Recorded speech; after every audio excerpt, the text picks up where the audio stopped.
Hello everyone, this is Matt here, and I'm just going to give you a tutorial, a lesson on how to move screenshots or images from your iPad to Google Slides and how to put instructions or text bubbles in Google Slides so that um, an alternative to a video for you would be to take still pictures and write detailed instructions on how to use an app or how to do an assignment. So the first thing I have open here is this app, which is Photos, which is right here. And I have my iPad hooked up. So to view what is on my iPad, I just click right here on iPad, and everything that I have recorded here for lessons and for classes shows up on my computer. What I'm going to do today is show you how to take images, as we can see here and here, of an application and move those to Google Slides to make a lesson. So the first thing we have to do is we have to import or download these images. Even though they're showing up here, they're not actually on my computer, they're on my iPad. So the first thing I have to do is import them. You can click on them one at a time, or you can press Shift and drag an area. So let's just say I'm going to use these slides right now.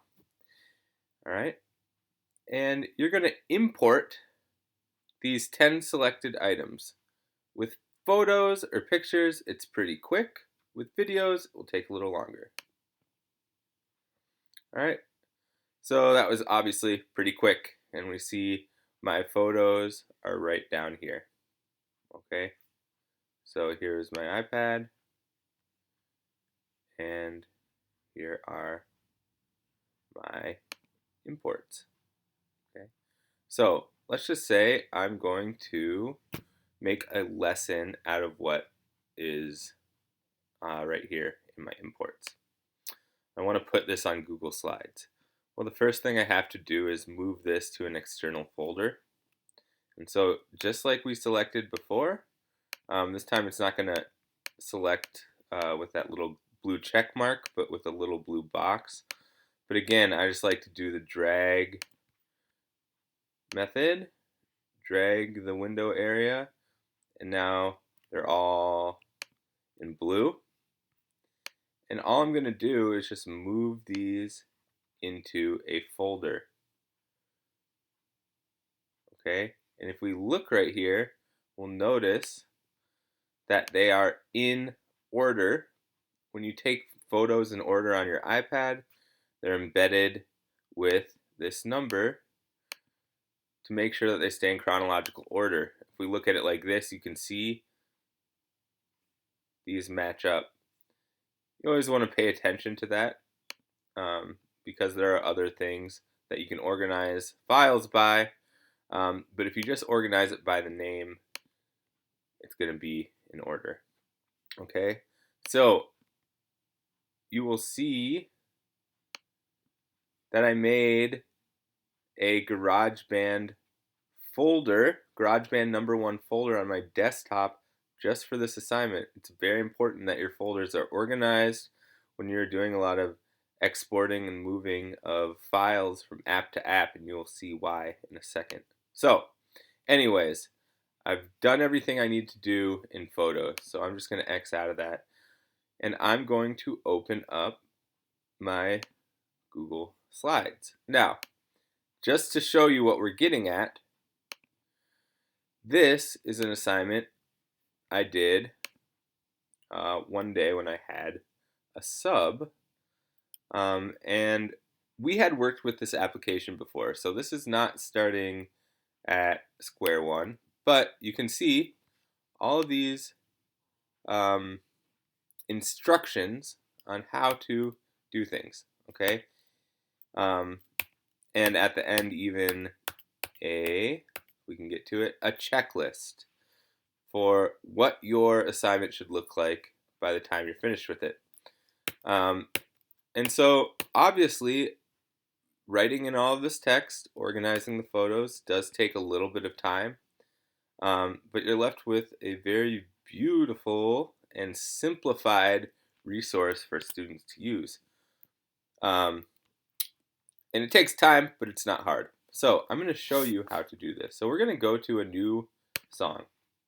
Now, the first thing that you're going to want to look at is the page size of your slide. If I go to File, Page Setup, we are looking at some different sizes for your slide. Now the standard 4:3 is about the size of an iPad screen, and so I use that. If you use widescreen, it's going to be too wide. That's a standard on Google Slides, but I use a standard 4:3 when I'm doing iPad tutorials. I don't always use standard 4:3. So what I'm going to do here, see it gives you, starts you out with these text boxes, so you could just write something really quick if you want. We are not going to use those. So I'm just going to drag and delete those, or you can click and delete them. So I have a blank page.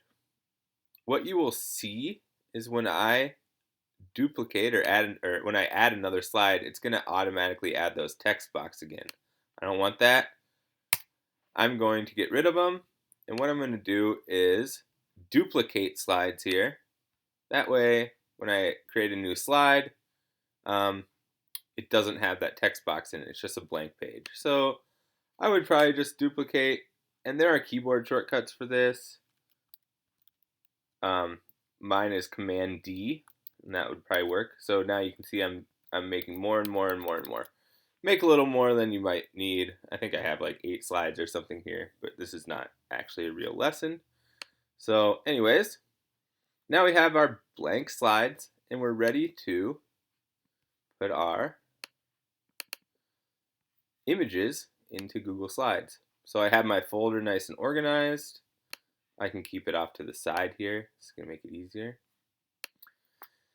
And what we're going to do, instead of just dragging these images in and having to resize them and move them around, we're going to import all of these as backgrounds. We're going to make sure we do it in order. So right here, we have the background button.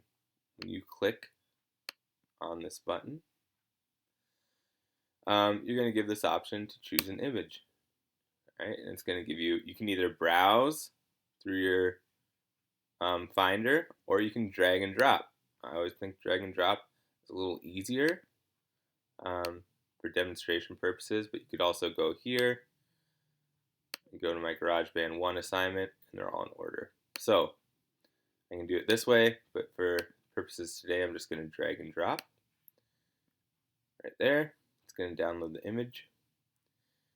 And it fills up the entire page, so it basically just acts as like a template for whatever you're putting above it. You can't move it. Whenever you write something, it's going to go over it and not under it. And so this is a really, really great way to have a background on which you can basically write or add notes as you need them. Now, of course, I would go through background, choose my image. I would go through and do this for every slide, being careful to keep them in order, of course. And when you're starting out, do this slowly, because you definitely, when you start losing slides or you put them in the wrong order, get a little frustrating. So just make sure. So I'm not going to obviously do all of these right now. I'll just keep a couple in here. But remember, this is our goal, is where you have a series or a sequence of slides that lead you through the lesson.